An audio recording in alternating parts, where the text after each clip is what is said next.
시작 기도하겠습니다. 성부와 성자와 성령의 이름으로. 은총이 가득하신 마리아님 기뻐하소서. 주님께서 함께 계시니 여인 중에 복되시며 태중의 아들 예수님 또한 복되시나이다.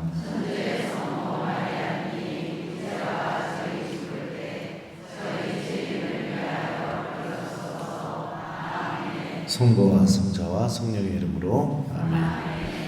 안녕하세요. 대전교구 김재동 베드로입니다. 만나서 반갑습니다.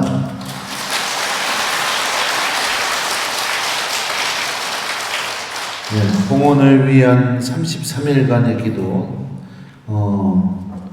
둘째 시기 예수 그리스도를 인식하기, 이 부분 제가 맡았어요. 그죠? 네. 저도 이거 공부하면서 야, 큰일 났다. 이거를 1시간 반인가요? 제가 강의가? 1시간 10분? 20분? 네. 그 안에 이걸 어떻게 이게 다 하나, 그런 생각을 하면서 이렇게 준비를 해왔습니다. 근데, 하여튼, 한번 해보죠. 그래서, 하나당 10분씩만 딱딱딱 하고 넘어가야 되는지, 근데 여기 나오는 주제들이 보면, 죄인을 부르는 예수님부터 시작해서 아주 중요한 주제들이 굉장히 많이 나오게 됩니다. 근데 이 봉헌을 위한 33일간의 준비를 하고 여러분들 성모님한테 봉헌하게 되면은 어떻게 돼야 될까요? 삶이? 네? 삶이 어떻게 변화가 일어나야 될까요? 봉헌이라는 개념이 드리는 거잖아요. 나를. 나의 모든 소유가 성모님의 것이 되게 되는 거겠죠. 그죠?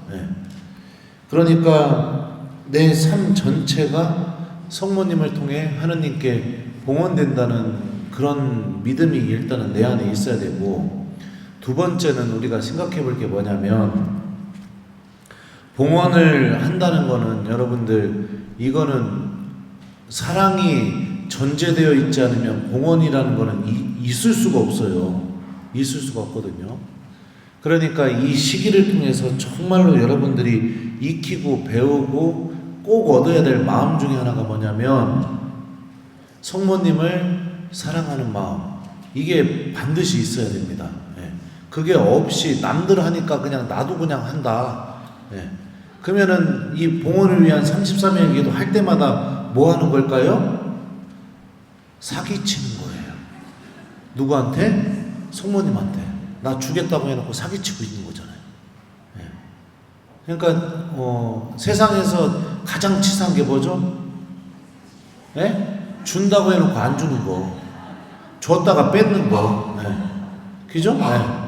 그냥 말만 해놓고 행동을 옮기지 않는 거, 이게 가장 치사한 거잖아요. 그러니까 이 기간만이라도 아직 준비가 안 됐다면 여러분들 하느님에 대한 영적인 사랑을 회복했으면 좋겠어요. 그리고 제가 이 33일간의 기도 이 부분을 다 읽어보지 못했어요. 솔직히 강의 준비하느냐고 제가 맡은 부분만 읽어보고 이렇게 준비해왔는데, 우리 그리스도인들의 삶에 가장 중요한 거, 봉헌된 삶에 가장 중요한 게 뭘까요? 그게 뭐냐면은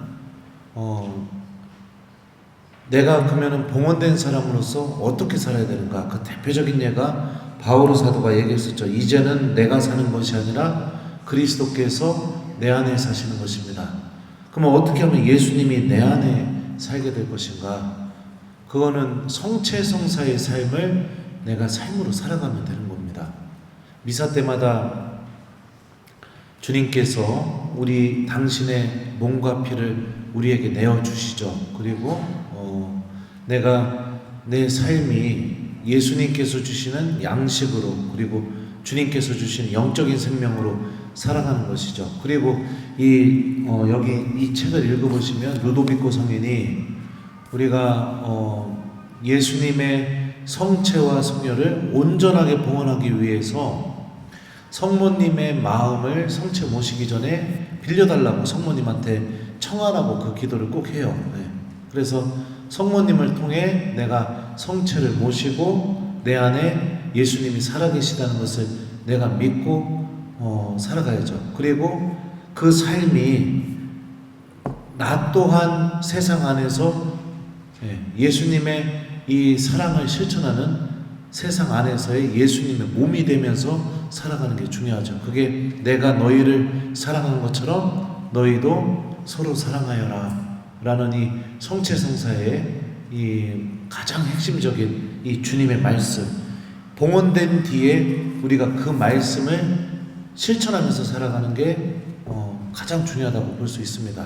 그러니까 제가 이 전 과정을 여러분들과 함께 하지 않았고 이 과정 중에 일부분만 지금 여러분들에게 강의를 해드리는데, 제일 중요한 것은 뭐냐면 사랑이 전제되어 있지 않으면 봉헌도 일어나지 않을 것이고, 그리고 봉헌한 뒤에도 내 마음 안에 하느님을 사랑하는 마음이 없으면 봉헌된 삶을 살 수도 없는 것이고, 그리고 그러면 그 사랑을 내가 어디에서 회복해야 되느냐?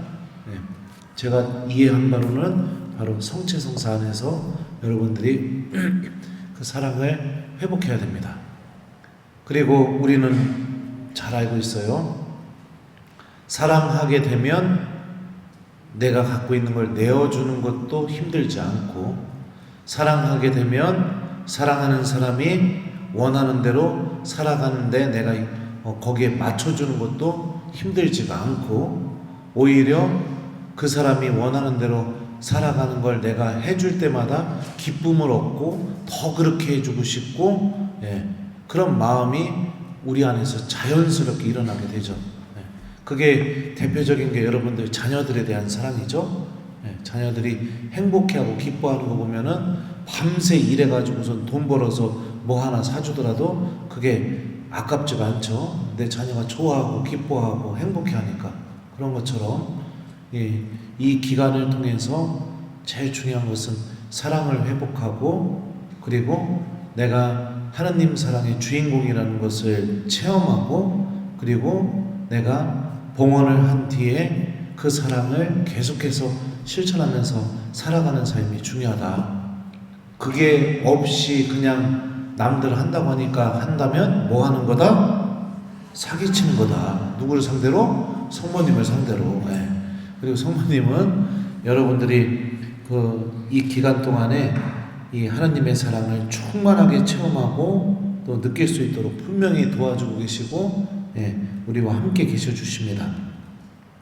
보면은 우리가 이제 예수 그리스도를 인식하기 요 주간에 배열된 주제들이 뭐냐면, 이 예수님이 나를 얼마나 사랑하시는지를 체험할 수 있는 그런 내용들이 이 주간에 이렇게 배열이 되어 있습니다.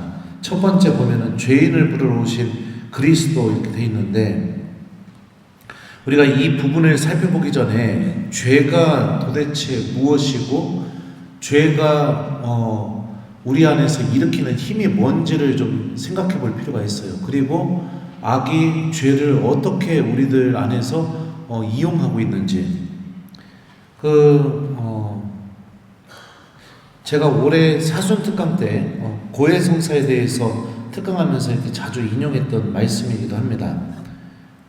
창세기 말씀인데요. 아담과 하와가 선악과를 따먹고 난 뒤에 그 둘 안에서 일어난 내적인 변화에 대해서 창세기 저자는 이렇게 묘사를 해요. 그러자 그 둘은 눈이 열려 자기들이 알몸인 것을 알고 무화과 나무잎을 엮어서 두렁이를 만들어 입었다. 그들은 주 하느님께서 저녁 산들바람 속에 동산을 거니시는 소리를 들었다. 사람과 그 아내는 주 하느님 앞을 피하여 동산 나무 사이에 숨었다. 이렇게 묘사를 하고 있습니다. 그러니까 죄를 저지르고 나서 처음으로 일어난 변화가 뭐냐면, 하느님한테 알몸을 보여주기 싫은 마음이 생기게 되었습니다. 그러니까 알몸인 것을 알고 무화과 나무잎으로 옷을 만들어 입었으니까요. 그러면 우리가 또 논리적으로 생각해 보면 우리는 도대체 누구에게 알몸을 보여줄 수 있는가? 이거에 대해서 한번 생각해 봐야겠죠. 내가 지금까지 살아오면서 내 알몸을 보여줬던 사람들이 누군가 생각을 해보세요. 누구한테 보여줬어요? 네? 애들한테 보여줬죠? 여러분들 애들 데리고 목욕탕 안 들어갔었어요? 네. 내 자녀들한테 내 알몸을 보여줬었고 내 배우자에게 알몸을 보여줬었습니다.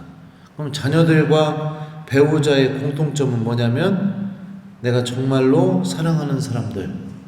그러니까 사람이 누군가에게 알몸을 보여준다는 것은 그 사람과 정말로 최고의 사랑의 관계를 맺게 되었을 때 알몸을 보여주게 되어 있습니다. 사람은. 그리고 알몸 보여주는 게 이상하지도 않고 부끄럽지도 않고 그래요. 근데 하느님과 사람이 서로 알몸을 보여주면서, 그러니까 사람이 하느님께 알몸을 보여주면서 에덴 동산에서 지내다가 선악과를 먹고 난 뒤에 알몸을 보여주기가 싫어졌어요. 이게 무엇을 의미할까요? 그 사랑에 문제가 생기게 됐다는 것을 의미하죠. 네. 죄가 갖고 있는 힘이 이런 힘이에요. 아무리 작은 죄라 하더라도 그 죄가 내 마음속에 허락되게 되면 하느님께 알몸을 보여주기가 싫어집니다. 다시 말하면 하느님과 사랑하는 관계에 문제가 생기게 되는 거죠. 그 알몸을 보여주기 싫은 그 모습들이 어디에서 그대로 다 드러나느냐? 고해소에서 다 드러나요. 그래서 고해성사 볼 때 어떻게 해요? 자꾸 꾸며요. 꾸미고 설명해요. 네. 알몸을 주님께 보여드려야 되는데 또 다른 옷을 입으려고 해요. 고해소 안에서 계속 설명합니다. 그러면서 어떻게 해요? 내가 이 죄를 지을 수밖에 없었다라고 신부님도 동의하게 그렇게 만들어요.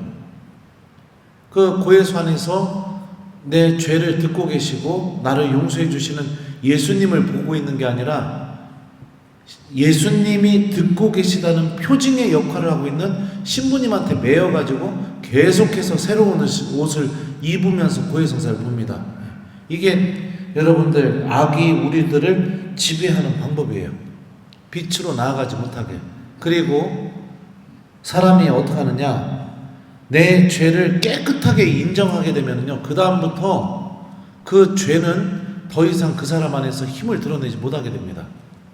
근데 내가 용서받는 과정 속에서 계속해서 또 다른 옷을 입고 꾸미고 솔직하게 고백하지 않게 되면 어떻게 되느냐? 하느님이 나를 용서해 줬다 하더라도 그 사랑의 관계가 회복이 안 돼요. 그래서 고해성사 보고 나와도 깨름직합니다. 이게 여러분들 이 죄가 갖고 있는 어마어마한 힘입니다. 이 마귀 우두머리의 이름이 뭐라고 부르죠? 마귀 우두머리의 이름? 베엘제불이라고 불러요. 베엘제불이라는 말이 히브리 말 바알 저부부라는 단어에서 왔어요. 바알이라는 단어 많이 들어보셨을 거예요. 구약 성경에서. 이 히브리 말로 주님이라는 뜻이에요. 주님. 그리고 저부부라는 이 단어는 파리떼를 의미합니다. 그러니까 악마의 우두머리, 그러니까 악마의 대장, 마귀들의 대장의 이름이 베엘제불. 그 이름의 뜻이 뭐냐면 파리들의 주님이에요. 파리들의 주님. 파리들이 주님처럼 섬기는 존재가 이 마귀 우두머리입니다. 그러면 한번 생각을 해보죠. 파리들이 무엇을 주님처럼 여길까요? 파리가 어디에 계속 앉으려고 할까요? 예? 똥. 예. 썩은 음식. 더러운데. 그런데 파리가 계속 앉아요. 그죠?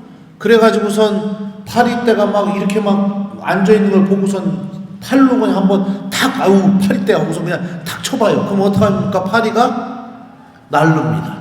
날러가지고선 그 더러운 데를 떠났다가 그 손이 사라지면 파리가 어떡할까요? 예? 다시 그 앉았던 데 앉아요. 이게 악이 갖고 있는 엄청난 힘이에요. 고해소에서 성사 보고 용서받고 날러서 다시 어디로 가서 앉아요? 그 고백했던 그제에 다시 앉아버려요. 변화가 일어나지 않게 한다고요.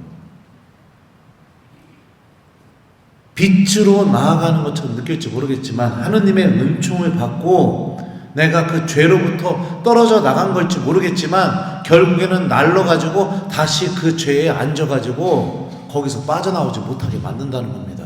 이게 악의 우두머리가 갖고 있는 어마어마한 힘인 거예요. 어마어마한 힘.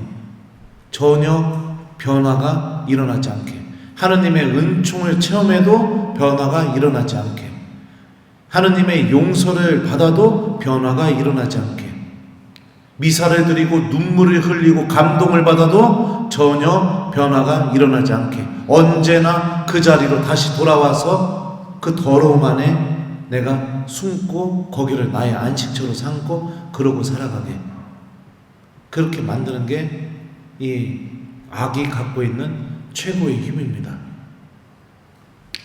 그리고 그 악이 이용하고 있는 게 바로 죄입니다.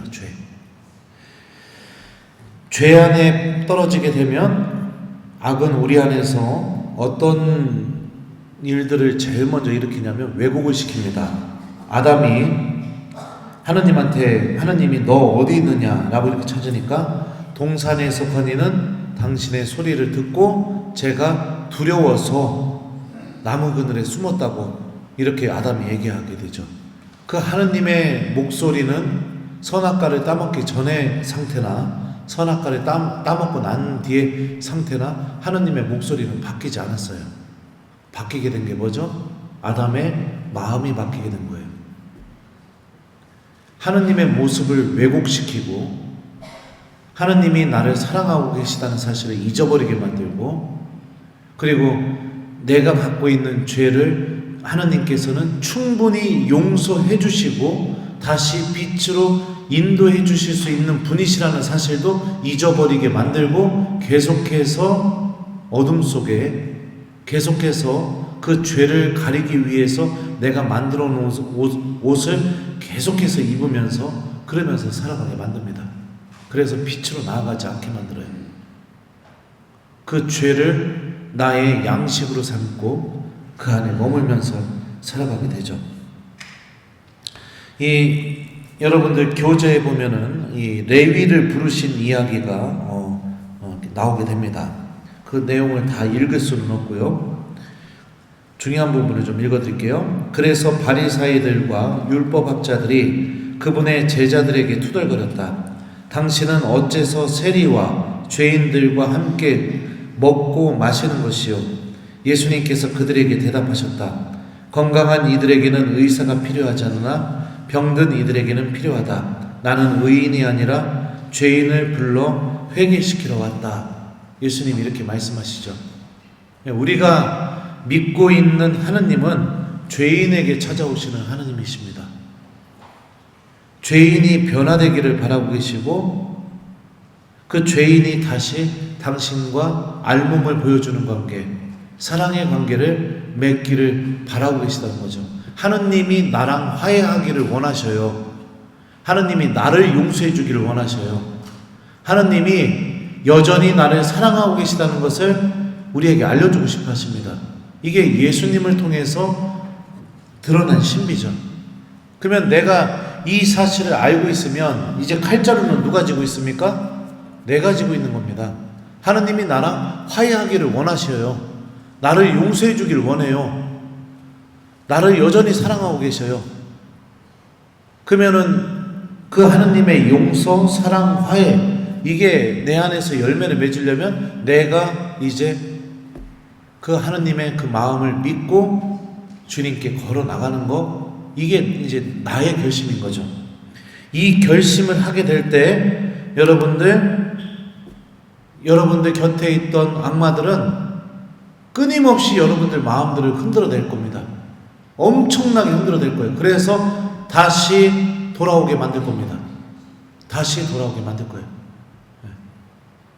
여기로부터 여러분들 끊어질 수 있는 유일한 방법이 뭐냐? 내가 예수님 앞에서 알몸이 되는 거, 그냥 다 보여드리는 거, 그대로 시인하는 거, 내가 얼마나 형편없는 존재인지, 하나님 앞에서 자존심이고 체면이고 이런 거 생각하지 않고 주님 저 이것밖에 안 되는 사람입니다 라고 깨끗하게 인정하는 거, 그게 여러분들 우리가 선택할 수 있는 유일한 한 가지입니다. 그거 선택하지 않으면 어떻게 되느냐? 벗어나지 못해요. 제가 예전에 엄마가 장사할 때 도둑질을 좀 했었습니다. 돈통에서 학교 갔다 오면 엄마가 100원씩 가져가라고 해서 100원씩 가져가다가 어느 날 용기를 내서 200원을 가져갔어요. 안 걸렸어요. 그래서 며칠 동안 계속 200원씩 가져갔습니다. 그러다가 용기를 내서 500원을 가져갔어요. 안 걸렸어요. 그 다음날도 500원 가져가고 그 다음날도 500원 가져가다가 걸렸죠. 걸려가지고 엄마한테 뒤지게 혼났어요. 뒤지게 혼났는데 문제는 뭐냐? 엄마한테 혼나고 내가 도둑질한 사실이 밝혀졌어도 여전히 불안한 거예요. 왜요? 아버지 앞에서. 아버지 앞에서. 동생 앞에서도 창피한 거예요.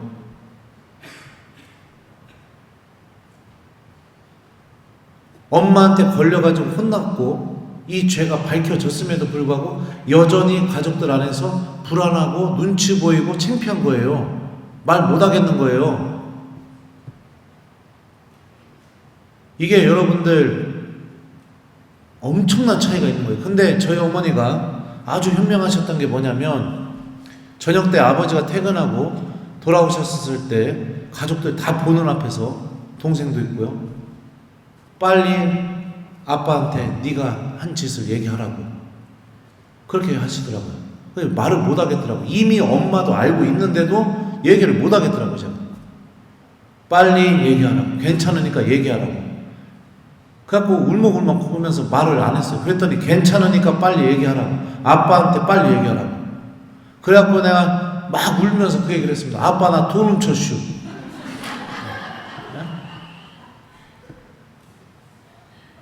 저희 아버지가 군대 하사관 출신인데 저는 처음 맞을 줄 알았어요. 근데 그날따라 이상하게 아버지가 저를 안아주시면서 다시는 안 그럴 거지 그러시더라고요. 근데 그 일 이후에 일어난 변화가 뭐냐? 자유로워지는 겁니다. 자유로워지는 거예요. 뭐를 제가 뭐 이제 더 이상 꾸밀 필요도 없고 거짓말을 할 필요도 없고 속일 필요도 없는 거예요. 그냥 자유로워지는 거예요. 죄 지은 사실은 여전히 가족 안에 있지만 아무도 그걸 문제 삼지 않으니까요. 아무도 그거를 붙잡고 있지 않으니까.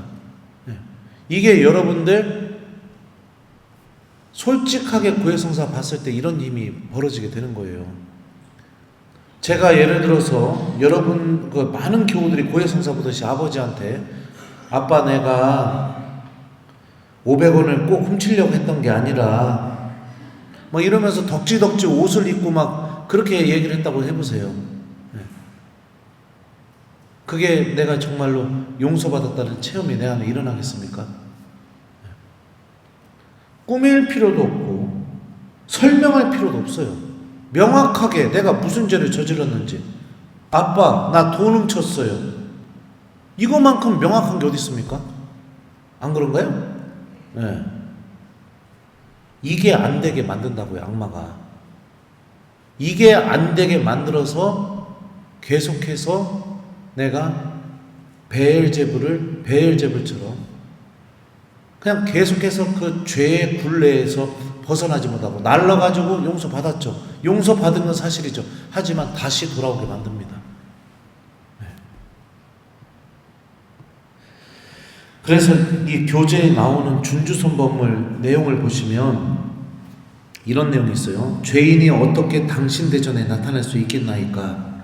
또 당신은 어떻게 죄인들에게 임하실 수 있나이까? 당신은 당신 종을 잘 아시오니 당신께 드릴 만한 아무런 좋은 것도 없는 줄을 아시나이다. 그러므로 저는 제 처남을 자백하옵고 당신의 착하심에 승복하오며 그 착하신 마음을 찬미하옵고 그 지극한 사랑을 감사하나이다. 이렇게 이런 내용이 나오고 있습니다. 내가 얼마나 천하고 형편없는 사람인지 하느님 앞에서 깨끗이 인정하는 모습이 이 준주성범에서 이게 내용으로 나오고 있죠. 그런 마음을 갖고 여러분들 주님께 다가가십시오. 예수님은 당신께 다가온 죄인을 단 한 번도 용서해 주지 않으신 적이 없습니다. 한 번도요. 그 죄인이 나병이 걸렸다 하더라도 마귀가 들렸다 하더라도 앞을 못 본다고 하더라도 듣지를 못한다고 해서 온 사지를 못 쓴다고 해서 네. 예수님이 외면하거나 너 같은 사람은 용서할 수 없다 이렇게 얘기하신 적이 한 번도 없어요. 단 한 번도 없습니다. 자케오 기억나세요? 네. 자케오가 세관장이었죠? 그죠? 세관장이었나? 세리였나요? 세관장. 지금 나이 먹으니까 진짜 가물가물해요.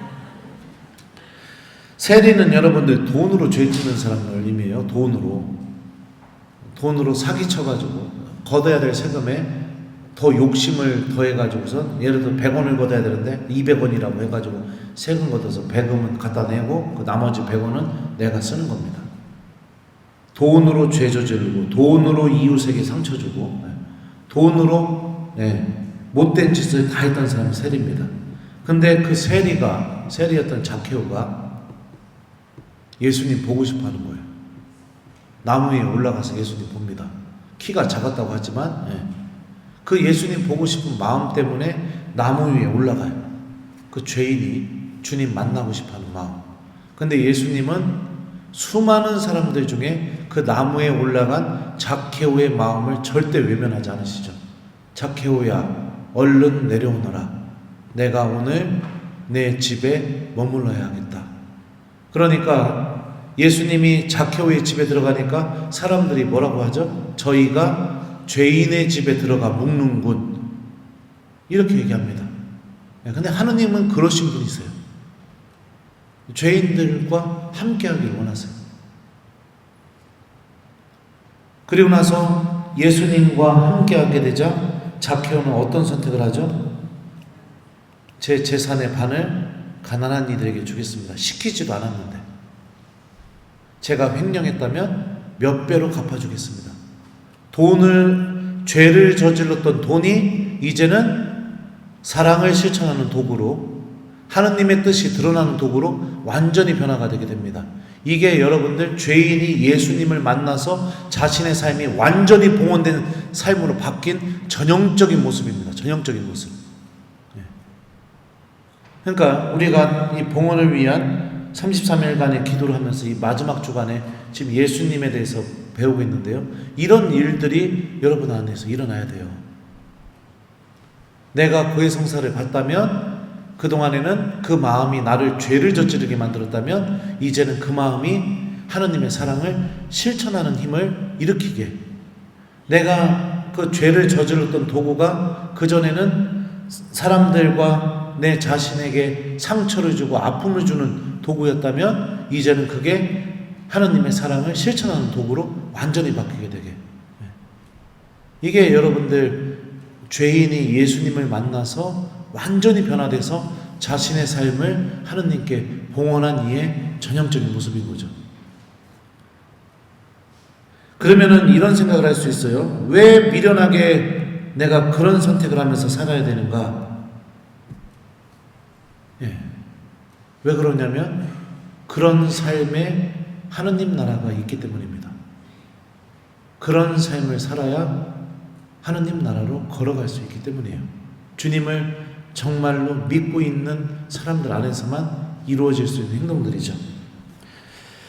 또 교재에 보면 여러분들 요한복음 1장의 말씀이 또 나왔어요. 근데 그것도 다 못 읽어드리고 또 제가 좀 발췌한 부분만 읽어드릴게요. 그분께서 세상에 계셨고 세상이 그분을 통하여 생겨났지만 세상은 그분을 알아보지 못하였다. 그분께서 당신 땅에 오셨지만 그분의 백성은 그분을 맞아들이지 않았다. 그분께서는 당신을 받아들이는 이들, 당신의 이름을 믿는 모든 이에게 하느님의 자녀가 되는 권한을 주셨다. 말씀이신 예수님께서 당신 땅에 오셨지만 그분의 백성은 그분을 맞아들이지 않았어요. 거부했습니다. 그럼에도 불구하고 말씀이신 예수님께서는 당신을 받아들이는 이들에게 어떤 권한을 주셨느냐? 하느님의 자녀가 되는 권한을 주셨다라고 요한복음은 이야기합니다. 이게 죄인들에게 하느님께서 궁극적으로 주시려고 하는 선물이 뭐냐면은 우리와 부모와 자식 간의 관계를 맺으시려고 하는 것. 이게 하느님께서 우리에게 주시려는 최고의 선물이죠. 부모와 자식 간의 관계를 맺었다는 것은 여러분들이 여러분들 자녀 대하듯이 하느님께서 나를 그렇게 대해주신다는 것을 의미합니다. 주고 또 주고, 퍼주고, 속아주면서 또 주고, 용서해주고 또 용서해주고, 속아주면서도 손해보면서도 또 용서해주고, 참고 또 참고, 그러면서도 또 참아주고. 안 그래요? 나는 애를 안 키워봐서 몰라요. 근데 그러지 않을까요? 평생 키워갖고 대학까지 보내서 장가 보내서 시집 보내서 이제 직장까지 보내서 결혼까지 시켜놔서 이제는 내 삶을 살게 되겠구나 이랬더니 애 낳았다고 또 그 애를 또 데리고 와서 또 애를 보게 만들어요. 여담이지만 제가 그 행복한 노년을 위한 강의 뭐 이런 거 하라 보면은 할 말이 많아요. 내가 가장 미련한 짓이 손주 보는 겁니다. 세상에서 가장 미련한 짓이 손주 보는 거예요.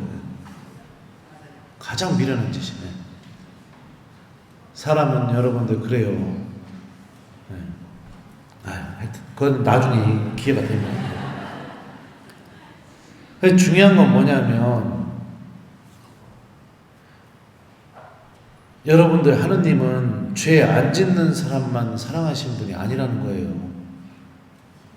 넘어지고 깨지고 더럽고 초라하고 공허함이 가득하고 어떻게 살아야 될지 모르고 그런 사람들을 잊어보신 적도 없고 그 사람들이 당신께 대한 믿음으로 다시 새로운 생명을 얻기를 바라고 계십니다. 이게 예수님을 통해서 온전히 드러나고 있습니다. 그러니까 여러분들이 첫 번째로 묵상하시고 성모님과 함께 기도하시면서 특히 빛의 신비죠. 예수님의 공생활을 묵상하는 신비가 빛의 신비니까요. 빛의 신비 바치시면서 특별히 그 예수님이 죄인들을 만나시고 용서해 주시고 그들에게 하셨던 말씀들을 기억하고 묵상하고 또 성모님께 내가 그 예수님이 죄인들을 대했던 그 마음을 나도 느끼고 체험할 수 있게 도와달라고 청하고 이 주간을 그렇게 보내셔야 돼요. 그러지 않으면 여러분들 나중에는 이거 33일간의 기도하고 나서 성모님한테 사기치는 거예요. 사기치는 거예요. 제가 좀 단어를 좀 세게 표현해서 그럴지 모르겠지만 말 그대로 사기죠. 한다고 해놓고 안 하면 사기친 거죠. 그려 안 그려? 그러는 겁니다. 그러니까 특별히 나 같은 사람도 용서받을 수 있다. 그리고 나처럼 살아왔던 사람 안에서도 하나님의 구원의 역사가 이루어질 수 있다. 그리고 복음서에 나오는 그 죄인들이 예수님을 만났던 모습들을 좀 이 주간에 특별히 좀 찾아서 이렇게 좀 보셨으면 좋겠습니다. 예수님 세례 이후부터 시작해서 예루살렘을 향하기 전까지 그 부분이 다 죄인들 만나서 용서해 준 이야기입니다. 또 아니면은 또 마태복음 같은 경우 제가 지금 정확히 기억이 안 나는데 8장부터 9장 여기가 두 장이 예수님이 죄인들을 아주 집중적으로 용서해 주시는 그런 장면들이 계속해서 나옵니다. 그래서 제가 예전에 로마에 있을 때 교황님하고 이렇게 미사를 같이 공동 집전하면서 드렸던 적이 있어요. 공동 집전이라는 게 막 몇천 명, 몇만 명 앞에서 제대 저 밑에 앉아가지고 우선 같이 미사 드리는 게 공동 집전이다. 저는 이렇게 얘기하는 거 아니에요. 요 제대 주변에 같이 서서 교황님이 그 산타 마르타라는 경당에서 미사 드릴 때 교황님이 매년 파티마 성모님 발현하신 날 그 포르투갈 기숙사에 사는 모든 신부들을 초대해서 같이 미사를 하셨어요. 그때 제가 포르투갈 기숙사에 살아가지고 매년 그 교황님하고 같이 이렇게 미사를 드리게 됐었습니다. 그때 교황님이 강론 때 그런 얘기를 하셨어요. 프란치스코 교황님이 아직도 기억이 나는데요. 하느님은 죄인들을 용서하시는데 절대로 귀찮아하시거나 지치지 않으신다고. 귀찮아하거나 절대로 지치는 분이 아니시라고. 그런 얘기를 이렇게 강론 때 하셨던 게 마음속에 아주 깊게 남았던 적이 있습니다. 그래서 나도 용서받을 수 있고 나도 벗어날 수 있다. 근데 여러분들 여기서 내가 이 첫 발걸음부터 내가 깊이 체험하지 못하게 되면 이 나머지 이어지는 예수님을 올바로 인식하기 이 과정이 전혀 이루어지지 않게 될 겁니다. 전혀 이루어지지 않게 될 거예요. 그러니까 잘 성찰하시고 용기를 내시고 어떤 죄든지 간에 하나님께서 나를 용서하지 못하는 죄가 없다라는 걸 기억하고, 제가 그 얘기했었죠. 사람이 지을 수 있는 죄 중에 가장 큰 죄가 뭐냐면은 고해성사 안 보려고 마음 먹는 거. 이게 사람이 저지를 수 있는 죄 중에 가장 큰 죄라고 제가 특강 때도, 사순 특강 때도 얘기했었는데, 왜 그러냐면 나머지 죄는 하느님이 다 용서할 수 있는 죄예요. 근데 내가 고해성사를 안 보려고 마음 먹으면 다 용서할 수 있는 하느님이 나를 용서하지 못하게 만들어 버리는 거거든요. 성사를 미루고 안 보고 묵히고 그래서 잊어버리고, 알고 있으면서 은폐하고, 이런 것들이 하나님께 가장 큰 죄를 저지르는 거죠. 나를 다 용서해 주실 수 있는데. 그래서 그거를 좀 한번 생각해 봤으면 좋겠어요. 여기 또 보면은 제가 그러니까 지금 마음이 급해요. 막 이거를 큰일 났어요. 지금 하나 얘기했는데 벌써 30분 지났어. 망했네. 이게 막 너무 중요한 주제들이 너무 많아가지고 이거 어떻게 다 짚어드린대. 여러분들 그 한 가지만 더 얘기해 줄게요. 예수님이 죄인들을 대하는 마음에 대해서 한번 느끼시라고. 요한복음 8장에 보면 가늠하다 잡힌 여인 이야기가 나와요.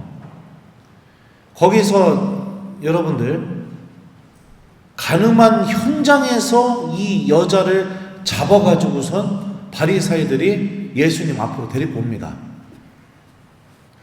그러면서 모세의 율법에 의하면 돌 던져서 죽이라고 했는데 예수님은 어떻게 해야 됩니까? 이렇게 물어봐요. 그러니까 예수님이 어떻게 하시죠? 1번 돌 던져서 죽여라 이렇게 곧바로 얘기하셨다. 2번 아무 말씀도 안 하고 바닥에다 글을 쓰기 시작하셨다. 몇 번이에요? 네, 그죠? 그러면 또 이 어떤 분들은 그런 분들이 있어요. 그 바닥에다 도대체 뭐를 썼을까 이거에 대해서 막 혼자 추측해가지고 막 이거 썼을 것이다 저거 썼을 것이다 이야기하시는 분들이 있습니다. 이거는 성경을 대하는 기본적인 마음 자체가 없는 사람들이 그렇게 얘기하는 거예요. 왠지 알아요? 그 바닥에 쓴 내용이 정말로 중요했으면 요한복음서 저자가 그 내용을 썼을 겁니다. 예수님이 바닥에 뭐라고 쓰셨다라고. 그러니까 지금 복음서는요, 예수님이 바닥에다가 어떤 내용을 쓰셨는지 관심이 전혀 없어요. 왜냐면 그게 중요한 내용이 아니니까. 근데 어떤 분들이 막 바닥에다가 이거 썼을 것이다 저거 썼을 것이다 이러니까 내가 그런 모습 보면 막 마음이 막 안타까워 죽을 것 같아요. 그냥 아주 그냥 아유 환장하겠네 막 속으로 막 이럽니다. 하여튼 근데 그러면은 무슨 내용을 썼을까가 중요한 게 아니라 바닥에 글을 왜 썼을까가 중요한 거죠. 도대체 왜 쓰셨을까? 곧바로 대답을 안 하고 결국에는 예수님이 얘기하셨어요. 너희 가운데 죄 없는 자부터 저 여자에게 돌을 던져라. 마지막에 얘기하셨는데 그 말씀을 하시기 전에 글을 쓰셨어요. 그러면은 왜 쓰셨을까? 생각을 해보세요. 가늠하던 현장에서 여자가 잡혀가지고 끌려와서 한가운데에 놓였습니다. 그러면은 그 여자 꼬라지가 어땠을까요? 1번 예쁜 원피스를 입고 화장도 다 하고 머리도 드라이하고 그리고 와서 그 사람들 한가운데 있었을 것이다. 2번 그거는 여러분들이 더 잘할 것 같은데. 2번 가늠하던 현장이었기 때문에 제대로 옷도 못 입고 나왔을 것이다. 몇 번이에요? 네. 그러면은 그 한가운데 여자가 놓였습니다. 그러면은 거기 있는 수많은 사람들이 누굴 쳐다볼까요? 네? 그 여자를 쳐다보고 있었겠죠. 예수님한테 답 달라고 하면서 그 여자 계속 쳐다보고 있었겠죠. 옷도 제대로 못 입었겠죠. 그럼 무슨 생각했을까요? 거기 있던 수많은 사람들이 무슨 생각했을까요? 뭐 별의별 생각을 다 했겠죠. 그 여자를 보면서. 근데 갑자기 답을 달라고 했던 예수님한테 답 달라고 하니까 예수님이 몸을 숙이더니 땅바닥에다 막 뭘 계속 쓰고 있어요. 대답도 안 하고. 그러면은 여러분들 그 여자들 쳐다봤던 그 사람들이 1번 그럼에도 불구하고 예수님이 땅바닥에 뭘 쓰던 말도 계속 그 여자만 이러고 쳐다보면서 이러고 있었다. 2번 대답을 안 하니 자연스럽게 예수님을 쳐다보면서 이 여자 어떻게 됩니까? 이러면서 예수님을 쳐다봤을 것 같다. 몇 번일 것 같아요? 네. 이게 죄인을 대하는 예수님의 마음입니다. 그 여자가 적어도 하느님 앞에서는 여자로서 최소한의 보호받아야 될 것을 지켜주고 싶어하는 예수님의 마음. 아무리 큰 죄를 저질렀어도 그 수많은 시선, 그 다음에 그 단죄하는 눈빛, 이 모든 게 다 예수님께로 향하게 만들어서 그 여자가 죄를 저질렀지만 그럼에도 불구하고 예수님 앞에서 순간적이라도 그 시선으로부터 좀 보호받고 자유로워질 수 있게, 그게 죄인을 대하는 예수님의 마음이죠. 네. 여러분들 교회에서 올 때마다 주님이 그렇게 대해주세요. 나를 왜 그렇게 대할까요? 죽도록 사랑하고 계시니까. 죽도록 사랑하고 계시니까. 네. 그리고 그 죄에서 해방되기를 바라고 계십니다. 그 열쇠는 내가 지고 있어요. 내가 알몸을 보여드리면 됩니다. 주님, 저 이랬습니다. 저 이거밖에 안 되는 사람입니다. 그리고 그게 용기가 안 나면 여러분들 우리 어머니이신 성모님께 도와달라고 청하면 돼요. 도와달라고. 교회에서 들어가기 전에 목주기도 바치면서 온전히 솔직하게 다 고백해서 내 알몸을 주님께 다 보여줄 수 있도록 성모님 저를 도와주십시오. 이러고 목주기도 바치시면 돼요. 저도 교회소에서 교회성사 주다가 느낌이 막 머뭇머뭇거리다가 센 죄가 나오기 시작하면은 곧바로 묵주를 붙잡고 그 사람을 위해서 기도하기 시작합니다. 네. 그러면서 마음속으로 성모님께 도움을 청해요. 이 교우가 성모님 온전히 고백할 수 있게 도와달라고, 이 교우가 용기가 날 수 있게 도와달라고. 고해소에서 저도 그 교우를 위해서 묵주기도 하면서 마음속으로 그러면서 듣고 있어요. 네. 그런 이 예수님의 사랑, 죄인들을 살리기 위한 이 예수님의 사랑을 이 첫 번째 주간에 여러분들 꼭 첫날 체험하셔야죠. 자, 그 다음에 두 번째는 이 십자가에서 죽으신 그리스도이신데, 이것도 얘기하면 큰일 났네요. 벌써 지금 거의 50분 가까이 지나갔는데 망했네요. 이제 망했습니다. 자, 이 십자가 사건을 보면 우리 그리스도교 신앙의 핵심이죠. 우리는 십자가를 사랑하고 십자가로 향하기 위해서 우리가 신앙생활을 하고 있죠. 왜 우리가 십자가를 사랑해야 될까요? 여러분들 십자가 장면을 한번 생각해 보세요. 십자가 아래에서 사람들이 어떤 일을 했었는지. 자, 예수님 때렸죠. 폭행, 비아냥거렸죠. 험담했죠. 죽이고 싶은 마음 드러냈죠. 단죄했죠. 그죠? 그리고 실제로 예수님 십자가 못 박았어요. 살인. 그러니까 이 십자가 아래에서 사람들이 보여줬던 행동들은 악이 맺어낼 수 있는 모든 죄악들을 십자가 아래에서 다 맺어낸 겁니다. 다 맺어냈어요. 네. 거기다가 예수님한테 네가 하느님이면 내려와 보라고, 너도 구원해 보라고, 막 신성 모독, 네.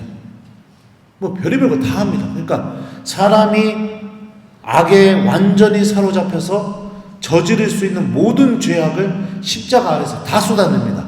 근데 그런 상황에 예수님께서는 숨을 거두시고 돌아가시는데, 마테오복음과 마르코복음에서는 예수님이 돌아가시자마자 나타났던 현상에 대해서 이렇게 말합니다. 예수님께서는 큰 소리를 외치시고 나서 숨을 거두셨다. 그러자 성전 휘장이 위에서 아래까지 두 갈래로 찢어졌다. 그러니까 마태복음과 마르코복음에서는 예수님이 십자가에서 돌아가시자마자 첫 번째로 일어난 현상이 뭐냐? 성전 휘장이 위에서 아래까지 두 갈래로 쫙 찢어졌다는 것을 의미합니다. 성전 휘장이라는 건 여러분들 지성소를 가리고 있던 그 커튼을 의미합니다. 그 커튼이 찢어지게 되었다는 것은 무엇을 의미하죠? 그전에는 막아놨어요. 아무나 들어갈 수가 없으니까 커튼으로 막아놨겠죠. 근데 그게 찢어져 버렸어요. 이제 아무나 들어올 수 있는 거죠. 그러니까 상징적인 장면이죠. 그 죄악을 다 쏟아내고 있는 그 사람들 앞에서 하느님이 어떻게 하셨느냐? 예수님의 죽음을 통해서 천국문을 활짝 열어놓은 겁니다. 그 죄인들한테. 너희들도 들어올 수 있다고.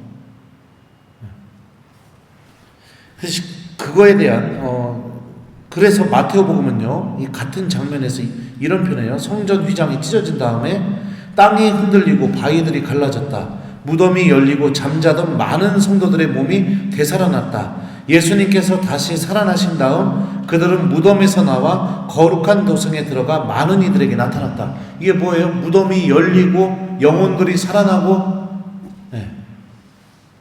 이 천국문이 열리게 되었다는 것을 의미하죠. 네. 루카복음, 오늘 우리가 보는 교재에 나온 장면인데요. 이 교재에 나온 장면, 루카복음은 아주 특이한 것을 보여주는데 예수님의 죽음 직전의 장면이 바로 이 루카복음만 갖고 있는 고유 이야기입니다. 그 고유 이야기가 뭐냐? 오른쪽에 있던 강도가 예수님한테 이렇게 얘기해요. 예수님, 선생님의 나라에 들어가실 때 저를 기억해 주십시오. 그러니까 예수님이 내가 진실로 너에게 말한다. 너는 오늘 나와 함께 낙원에 있을 것이다. 그러니까 십자가에서 죽음 직전에 마지막으로 하신 행동이 회개하는 죄인을 데리고 하느님 나라로 데리고 가시는 예수님의 모습이 루카복음에서 나옵니다. 이거는 루카복음에만 나오는 고유한 이야기입니다. 네. 그리고 나서 이 말씀을 하신 다음에 다른 복음서에서는 예수님이 돌아가시자마자 성전 휘장이 찢어졌다고 나오는데 루카복음은요, 예수님이 돌아가시기 전에 성전 휘장이 찢어졌다고 나와요. 그러니까 다른 복음서는 예수님이 십자가에서 돌아가신 다음에 성전 휘장이 찢어졌다고 하고, 루카복음은 회개하는 죄인을 낙원으로 데리고 가겠다고 얘기하시고 난 다음에 성전 휘장이 찢어집니다. 그리고 나서 예수님이 돌아가셔요. 요한복음은요,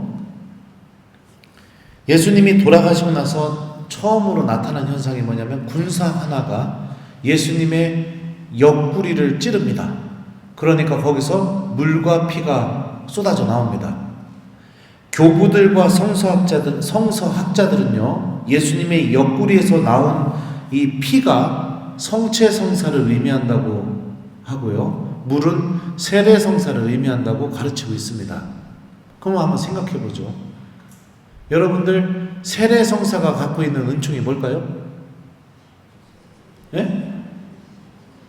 세례받기 이전에 지은 모든 죄가 용서받는 것. 이게 세례성사 갖고 있는 엄청난 은총 중에 하나죠. 두 번째는 뭐죠? 세례성사를 통해서 하느님의 자녀가 되는 것. 이거 다 모르는군요. 몰라요? 환장하겠네, 아주 그냥. 아침에 꿀 먹고 왔슈? 네? 꿀 먹은 벙어리도 아니고. 자, 하느님의 자녀가 되는 거. 그죠? 그리고 내 영혼에 인호가 찍히게 되죠? 네, 하느님의 표시가 찍히게 됩니다. 내가 하느님의 사람이라는 표시가 찍히게 되죠. 그 죄 짓는 사람들 앞에서 예수님께서 세례성사를 제정해 버리십니다.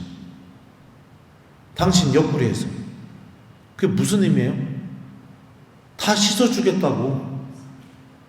다 씻어서 용서해주겠다고. 네. 그리고 그 죄 짓는 사람들도 하나님의 자녀가 될 수 있다고 예수님이 보여주시는 거죠. 죽음 장면에서. 성체성사는 또 뭐예요? 우리가 이제 이 다음에 또 보겠지만, 네. 예수님을 나의 양식으로 삼는 성사, 영원한 생명을 얻게 해주는 성사, 이게 성체성사죠. 그러니까 다 씻어주고 하느님의 자녀가 되게 해주고, 그리고 영원한 생명을 얻을 수 있는 생명의 양식까지 내어주는 그 모습을 십자가 죽음 장면에서 예수님이 보여주십니다. 보세요. 천국문 열어줬죠.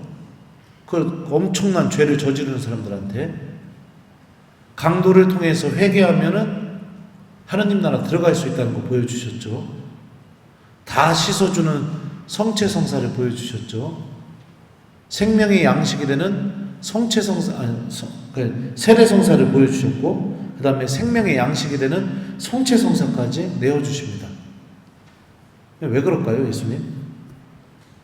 저 같으면은 죽은 다음에 한 3초 뒤에 깨어나가지고 무슨 십자가 뽑아가지고 나 못 박은 사람들 머리빡 십자가를 한 대씩 다 때렸을 텐데, 그냥. 네? 왜 그랬을까요? 네? 이걸 여러분들 체험하셔야 돼요. 사랑하니까. 얼마나 사랑하면 그러겠어요. 얼마나 사랑하면.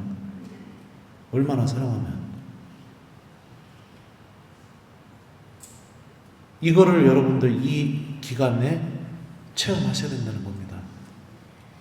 십자가는 고통스럽고 힘들고 아픔이고 어려움이 있지만 여러분들 그 안에 그 고통을 충분히 이겨내고도 남는 하느님의 사랑이 그 안에 온전히 담겨 있습니다.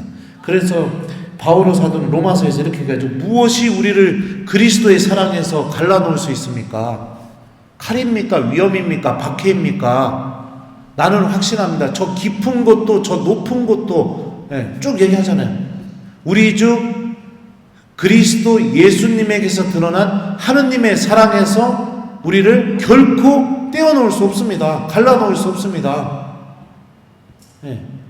그 사랑이 십자가 안에 온전히 담겨 있는 거죠. 여기 보면은 이 로마서 교재에 보면은 로마서가 이렇게 5장의 말씀이 인용이 됐어요.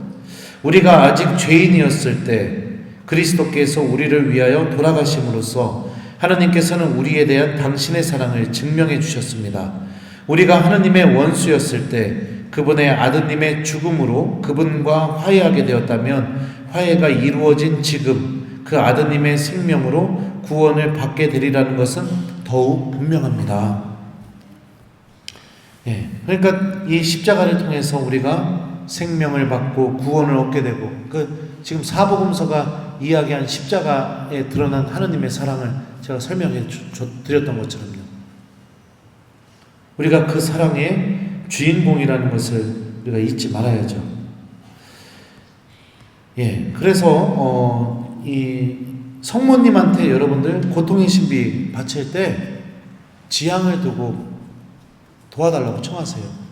나 이 십자가에 담겨있는 예수님의 사랑, 그리고 그 예수님의 사랑 안에 담겨있는 하나님의 사랑, 이거를 나는 못 느끼겠다 하면은 성모님한테 도움을 청하세요.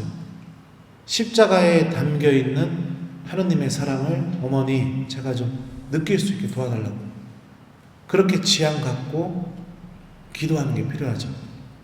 이런 작업들이 일어나야 중요한 게 뭔지 알아요, 여러분들? 내가 하느님께 사랑받고 있구나, 내가 하느님께 굉장히 소중하구나, 하느님이 나를 죽도록 사랑하고 있구나, 이걸 느껴야 그 다음에 봉헌이 일어나게 되는 거예요. 이거 안 느끼면 안 돼요. 머리로 그냥 주님이 날 사랑하시지 그럼 뭐합니까? 벨제불 봉헌 전에는 열심히 날아서 하나님의 은총에 있지만 봉헌식 딱 끝나고 나서 일주일만 지나면 어떻게 돼요? 날라서 다시 봉헌하기 전으로 돌아간다니까요. 그러니까 여러분들 특히 이 주간에 성모님한테 특별한 도움 청하시면서 기도하셔야 됩니다. 내가 죄를 온전히 잘 고백할 수 있는 도움을 달라고. 그럼에도 불구하고 이 십자가를 통해서 그렇게 엄청난 죄를 저지른 사람들에게 천국문을 열어주시는 그 하나님의 사랑을 내가 깨닫고 체험할 수 있게 도와달라고. 성모님이 바라는 게 이거예요, 지금.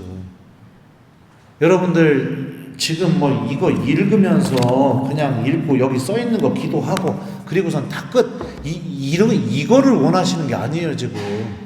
이 시기를 통해서 예수님이 나를 얼마나 사랑하는지를 내가 체험해야, 그래야 여러분들 그 다음부터 자발적으로 주님이 나한테 원하는 것을 내가 그냥 기뻐서 하게 되는 사람이 되는 거죠. 이게 진짜 봉헌이죠. 네. 그러니까 정신 차리고 기도하셔야 된다는 거예요. 2주간에 정신 차리고 예수님의 사랑을 내가 체험할 수 있도록 성모님께 도움 청하면서 기도하셔야 돼요. 지금 큰일 났어요. 지금 시간이 좀 이제 성체성사도 얘기하다가 그 루도비코 성인이, 여러분들 참된 신심 다 읽어보셨겠죠? 읽어보신 분들 아시겠지만 이것도 마지막에 해줄 얘기인데 지금 시간이 없으니까. 네. 그 참된 신심에 보면은 제가 여기 써왔는데 어디 있어? 네. 이것도 갑자기 찾으려니까 안 찾아지네. 네. 잠깐만요. 네.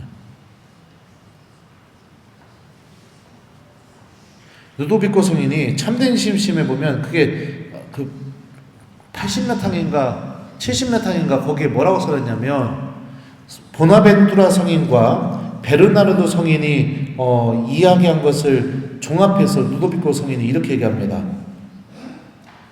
우리가 영성 생활에서 계단이 3개가 있답니다. 첫 번째 계단이 성모님이고요, 두 번째 계단이 예수 그리스도이고, 세 번째 계단이 성부 하느님이랍니다.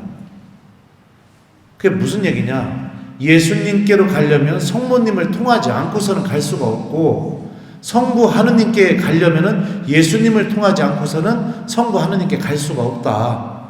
이렇게 이 성모님께 대한 참된 신심에서 그렇게 말씀을 하셨는데, 저는 그 부분이 아주 인상적이었어요. 네, 여러분들 강의하려고 참된 신심도 막 공부하고 그러고 왔어요. 그러니까 지금 이 죄인을 사랑하시는 예수님, 십자가에서 우리를 향한 모든 사랑을 드러내신 이 예수님의 사랑을 우리가 체험하려면 첫 번째 계단인 성모님께 도움 청하는 것밖에 없습니다. 성모님과 함께 이 예수님의 신비를 여러분들이 곰곰이 묵상하셔야 돼요.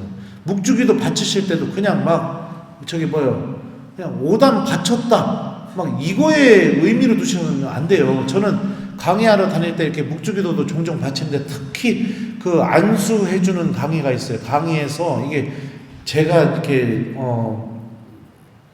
별명을 이렇게 붙였는데, 김재덕 신부 사골 우리기 3종 세트. 뭐냐면 이게 특강, 미사, 안수, 이게 3종 세트가 김재덕 신부 불러서 아주 사골을 우리는 거예요.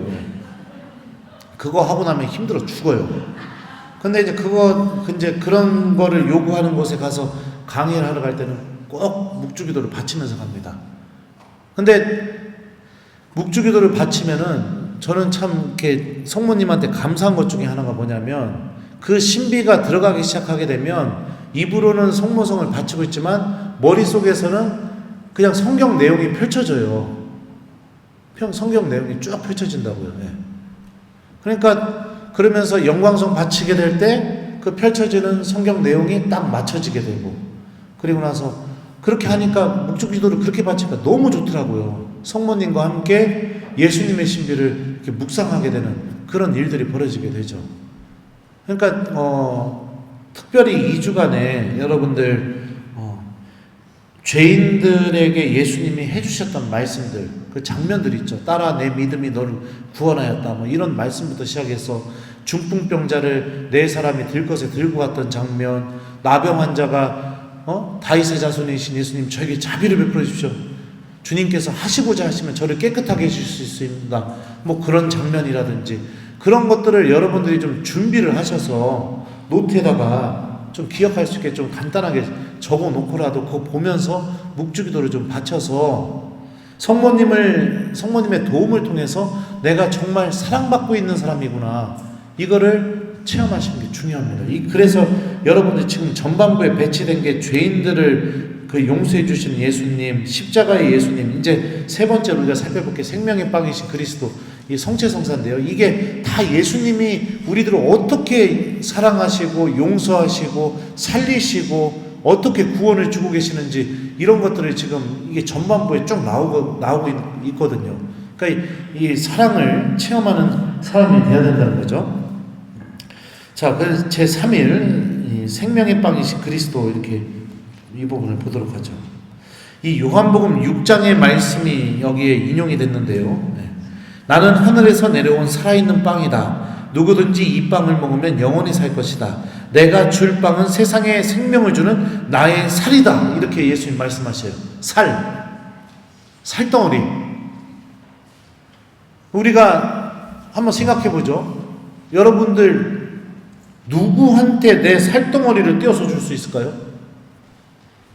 그리고 언제 보통 우리는 살덩어리를 떼어서 줄까요? 내 살덩어리, 예를 들면 심장, 간, 뭐 이런 거, 내 눈, 살덩어리잖아요, 다. 내 팔, 이런 거 떼어가지고 누구한테 줄 수 있냐고요?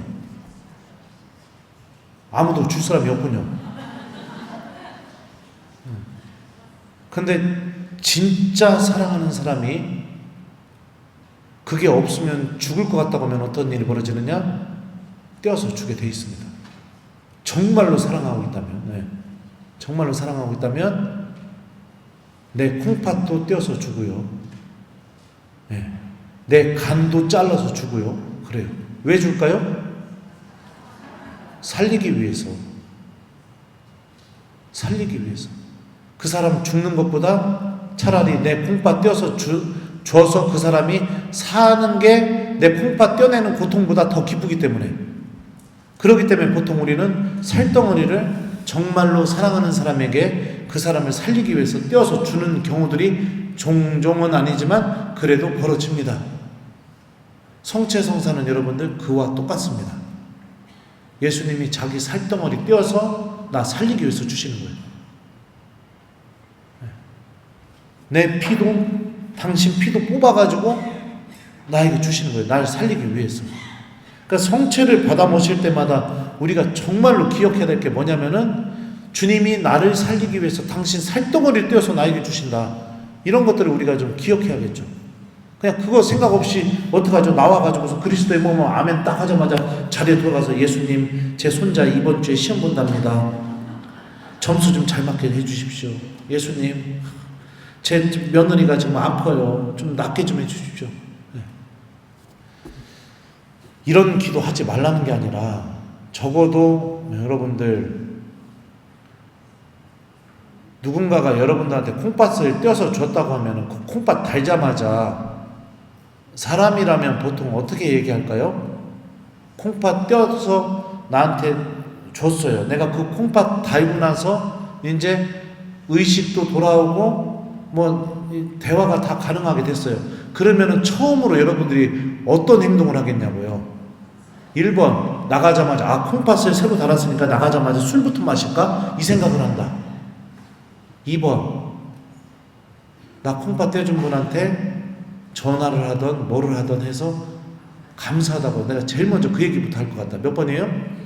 그러면 예수님한테는요? 그러니까 이 성체성사가 정말로 주님이 당신 살을 떼어서 나에게 주신다는 것을 다 잊어버리고 있는 겁니다. 그러니까 감사도 안 나오는 거예요. 그러니까 내가 원하는 것부터 막 얘기하는 거예요. 이게 뭐냐면, 간 이식을 받고 의식을 찾자마자 곧바로 나가자마자 그럼 소주를 마셔야 되는데 누구랑 마실까? 이 생각하는 거랑 똑같은 거예요.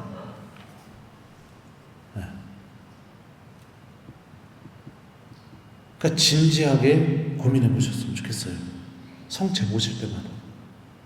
그리고 또 예수님이 당신의 살을 살아있는 빵이라고 얘기하셨습니다. 빵, 음식이죠. 음식. 제가 여러분들 성체성혈 대축일 때 제가 우리 주일학교 아이들한테 강론할 때 이렇게 물어봤었어요. 어제도 아침, 점심, 저녁 삼겹살, 오늘도 아침, 점심, 저녁 삼겹살, 내일도 아침, 점심, 저녁 삼겹살, 모레도 아침, 점심, 저녁 삼겹살, 계속 이렇게 아침, 점심, 저녁 삼겹살만 먹으면 사람이 어떻게 될까요? 우리 주일학교 친구들 이렇게 물어보니까 애들이 뭐라고 한 줄 알아요? 본당 신부님처럼 돼요. 그럼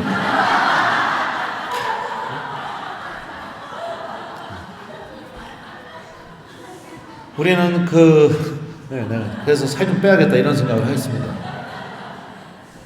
음식이 여러분들 아무것도 아닐지 모르겠지만 음식이 갖고 있는 힘에 대해서 한번 생각해 보죠. 내가 어떤 음식을 유독 좋아합니다. 예를 들어서 그 음식이 기름진 음식이라고 생각해 보죠. 그러면은 첫 번째로 그 음식이 일으키는 힘이 뭘까요? 내 몸을 변화시켜요. 살이 찌게 만듭니다. 몸을 변화시키고 난 다음에 그 다음에 일으키는 힘이 뭘까요? 몸이 뚱뚱해지면 그 다음에 일어나는 변화가 뭐죠? 게을러져요. 생각의 변화가 일어나게 만들어요. 삶의 습관의 변화가 일어나게 만들어요. 게을러지면 어떻게 되죠? 사람이 의욕이 없어져요. 아무것도 하기 싫어져요. 자꾸만 눕게 되고 자고 싶어져요. 음식 하나가 그 사람 안에서 일으키는 변화예요. 예를 들면 내가 막 좋아하는 음식이 아주 건강한 음식이다. 그 건강한 음식을 계속 먹게 되면 사람이 어떻게 될까요? 몸이 건강해져요. 건강해지면 어떤 일이 벌어져요? 게을러지지 않아요. 활력이 생겨요. 삶이 능동적으로 바뀌게 되고 적극적으로 바뀌게 됩니다. 음식 하나가 사람 안에서 일으키는 힘이에요. 성체도 이와 똑같은 힘을 갖고 있습니다. 내가 성체를 자주 영하면 영할수록 내 영혼이 변화가 일어나게 돼요. 그러면서 내 마음과 생각 안에 변화가 일어나게 되죠. 하느님과 함께 살아가는 삶으로. 이게 성체가 갖고 있는 놀라운 힘이죠. 특별히 이 참된 신심 보면은 우리가 성체를 모시게 될 때 아까도 얘기했지만 성모님의 마음을 빌려달라고 청하라고. 내 성체 모시는 순간에 나는 너무너무 더럽고 예수님의 성체를 모실 자격이 되지 않으니 성모님 당신의 그 거룩한 마음을 빌려주십시오. 그래서 제가 모시는 예수님의 몸이 당신의 그 거룩한 마음, 빌린 그 마음 안에 머무르게 해주십시오. 이렇게 청하라고 참된 신심에서 알려주고 있고요. 두 번째는 뭐냐면은 우리가 성체를 모시기 전에 어떻게 하냐면요. 주님 제안에 주님을 모시기에 합당치 않사오나 한 말씀만 하소서 제가 곧 나으리다 라고 3번을 고백하라고 이렇게 루도비코 성인이 가르치고 있습니다.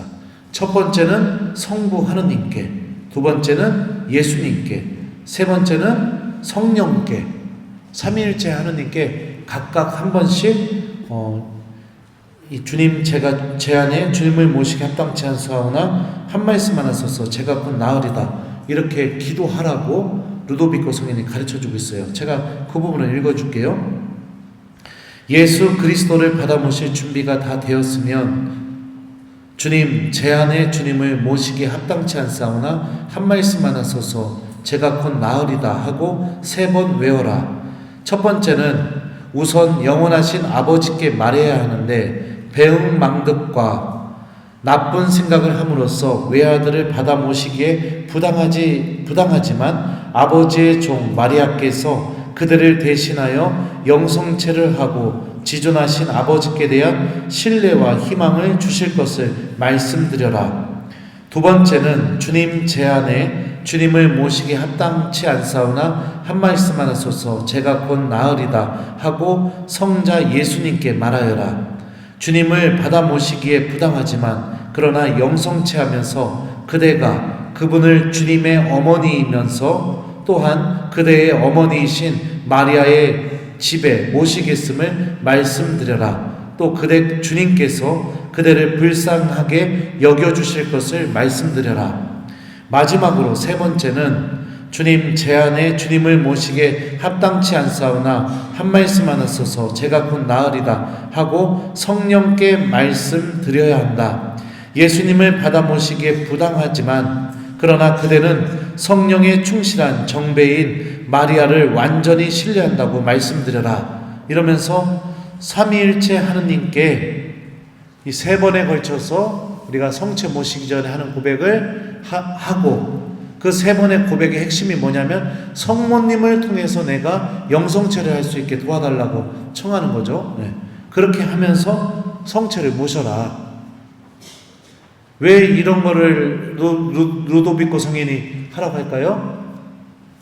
성모님을 통해서 성체를 모시게 될 때 성체 안에 담겨져 있는 예수님의 사랑을 우리가 충만히 느낄 수 있으니까, 그러니까 하라고 하는 거죠. 그러니까 해보세요. 한번 여러분들도 이번 주부터, 오늘부터 해보세요. 오늘 미사 시간부터 그렇게 해서 마음속으로 3번을 내가 이렇게 기도하면서 성모님을 통해서 내가 성체를 영할 수 있게, 성부 하느님께, 성자 예수님께, 성령 하느님께 이렇게 3번에 걸쳐서 영성체를 해보셨으면 좋겠습니다. 중요한 건 뭐냐면은 이 성체 안에 담겨져 있는 사랑을 우리가 체험하게 됐을 때, 이제 끝내야겠네요. 큰일 났네요. 벌써 1시간 20분이 아니네. 망했어요. 지금 반도 못 했는데. 근데 이 3가지가 지금 제일 중요해요. 제일 중요해요. 그리고 나머지는 이 3가지, 지금까지 얘기한 이 3가지를 통해서 예수님의 사랑을 체험해야 나머지는 자발적으로 이루어지게 되는 거죠. 근데 성체 안에 살아계시는 예수님의 사랑을 체험하고 제일 중요한 게 뭐냐? 내가 이제 세상 안에서, 가정 안에서 예수님의 몸이 되는 것이 중요한 겁니다. 성체 성사의 삶을 살아가야죠. 성모님도 가장 원하시는 게 뭐냐면 우리가 봉헌을 위한 33일간의 기도를 하고 나를 봉헌한 뒤에 성모님과 함께 이 성체 성사의 신비를 삶으로 살아가는 것, 이거를 성모님도 가장 바라고 계시죠. 내가 너희를 사랑한 것처럼 너희도 서로 사랑하여라 라는 이 말씀입니다. 한번 생각해보죠. 내가 너희를 사랑한 것처럼 너희도 서로 사랑하여라. 예수님이 우리를 어떻게 사랑하셨을까요? 세종례 장면을 보면은 발을 닦아주셨어요. 발은 신체 부위에서 가장 더러운 부위죠. 그러니까 나도 이웃들의 가장 더러운 부분을 닦아주는 사람이 돼야 되는 게 예수님처럼 사랑하는 거죠. 근데 이웃들의 가장 더러운 부분을 보면 우리는 보통 어떤 선택을 하나요? 닦아주지 않아요. 모여서 이야기해요. 더 부풀려요. 더 과장시키고 더 왜곡시켜요. 이웃들의 그 더러운 부분을 닦아주지 않는다고요. 예수님의 몸을 모시고 있으면서도. 두 번째는 뭐죠? 예수님이 그 말씀하실 때 13장에서, 요한복음 13장 세종례 장면에서 한번 하셨고요. 내가 너희를 사랑한 것처럼 너희도 서로 사랑하여라. 두 번째로 또 얘기하셨던 게 요한복음 15장 포도나무의 비유에서 한 번 더 얘기하셨습니다. 그때 얘기하실 때 뭐라고 하냐면 나는 너희를 종이라고 부르지 않았다. 너희를 친구라고 불렀다. 친구들을 위하여 목숨을 내어놓는 것보다 더 큰 사랑은 없다. 그러면서 내가 너희를, 이것이 내가 너희에게 주는 계명이다. 내가 너희를 사랑한 것처럼 너희도 서로 사랑하여라. 이렇게 말씀하시거든요. 그러니까 예수님이 우리를 사랑하신 두 번째 사랑의 모습이 뭐냐면 우리를 종이 아니라 친구로 대해주셨다는 겁니다. 그러니까 내가 이웃과의 관계에서 이웃을 종으로 삼아버리면 안 된다는 거예요. 근데 보통은 이웃을 종으로 많이 삼아버려요. 내가 생각한 대로 행동해야 되고 내 생각과 같아야 되고 내가 원하는 대로 따라줘야 되고 보통 그래요. 그래서 어떡합니까? 그게 맞지가 않으면 하나부터 10까지 어쩜 나랑 이렇게 다 다른지 모르겠다고. 그러면서 난 저 사람이랑 맞지 않아. 그러면서 마음 안에서부터 탁 거부하고 더 이상 관계를 맺지 않습니다. 왜 이런 마음이 생길까요? 내가 주인이 되고 싶으니까. 주인이 되고 싶으니까. 배우자의 관계에서도 내가 주인이 되고 싶고, 친한 교우들 관계에서도 내가 주인이 되고 싶은 거예요. 단체 안에서도 내가 주인이 되고 싶은 거예요. 다 내가 원하는 대로 하고 싶은 거예요. 근데 여러분들, 주인이 되고 싶은 마음 안에서 저질러진 첫 번째 죄가 뭔지 아세요? 그게 선악과를 따먹은 겁니다. 주인이 되고 싶은 마음. 하느님과의 관계에서 내가 주인이 되고 싶으니까, 내가 하느님처럼 되고 싶으니까. 그러니까 하느님의 말씀을 듣지 않고 어기게 되는 거죠. 그러니까 성체성사의 삶에서 우리가 중요한 것 중에 하나가 이웃을 친구로 만드는 사랑을 해야 됩니다. 친구가 되면 어떻게 될까요? 동의를 구해야 됩니다. 설득을 해야 됩니다. 존중해야 됩니다. 내가 생각하는 것도 틀릴 수 있다고 생각해야 됩니다. 합의를 해야 돼요. 그죠? 친구니까. 종은 어떻게 해요? 내 뜻대로 따라줘야 됩니다. 내가 원하는 대로 해야 돼요. 내가 바라는 대로 해야 되고 내 생각대로 다 움직여야 됩니다. 그건 상대방을 종으로 만드는 거죠. 친구는 어떡합니까? 그래서 설득해야 되니까 어떻게 돼요? 대화해요. 잘 들어줘요. 이게 친구예요. 상대방을 종으로 만드는 건 어떻게 해요? 대화하지 않아요. 한마디 툭 던져요. 그리고 안 따라주면 화내요. 왜 안 해주냐고. 막 이래버려요. 막. 내가 이래서 못 살겠다고. 다른 집 보라고. 다 해주지 않냐고. 왜 나만 안 해주냐고. 이래버려요. 이거는 상대방을 종으로 만드는 거. 친구로 만드는 거는 대화를 시작해요. 어떻게 지내 여보? 오늘 요즘? 이러면서 자기 이야기도 하고 이러는 거죠. 그러니까 두 번째, 상대방을 친구로 만드는 사랑을 실천해야 된다. 이게 성체성사의 삶을 살아가는 거죠. 그냥 할 얘기가 성체성사만 해도 1시간 반, 막 2시간 이렇게 할 얘기가 많은데 이제 미사해야죠. 아이고, 그만해야 됩니다. 아무튼 여러분들 예수 그리스도를 인식하기 이 주간에 가장 핵심인 건 뭐냐면, 그럼에도 불구하고 예수님께서 나를 용서하기를 원하신다. 그 정도로 나를 사랑하고 계시다. 그리고 이렇게 삶을 살아온 나에게도 십자가에서 보여주셨던 것처럼 천국문을 열어주신다. 나에게도 하느님 나라가 열려있다라는 것을 예수님께서는 알려주고 계시다. 왜요? 그 정도로 사랑하니까. 세상에 어떤 부모가 자녀가 지옥으로 걸어가는 걸 바라겠습니까? 절대로 그런 부모 없겠죠. 그런 것처럼 하느님이 나를 그렇게 사랑하고 계시다. 세 번째는 당신 살을 띄어서 나에게 주실 정도로, 나를 살릴 정도로 주님께서 사랑하고 계시다. 이거를 여러분들 충만히 느껴야 그 다음부터, 봉헌한 다음부터 여러분들의 삶이 정말로 바오로 사도의 고백처럼 이제는 내가 사는 것이 아니라 그리스도께서 내 안에 사시는 것입니다. 이 말씀이 이루어지게 될 거예요. 성모님이 여러분들 성모님한테 봉헌하면 궁극적으로 성모님이 여러분들을 어디로 데리고 가시겠습니까? 바로 예수님께로 데리고 가시죠. 그래서 여러분들 여기 보면은 5일인가요? 거기에 보면 그 내용이 뭐냐면, 모든 신심의 궁극적인 목적이 뭐냐면 예수 그리스도라고, 이 예수 그리스도를 인식하는 이 주간에 있습니다. 며칠이에요? 5일인가?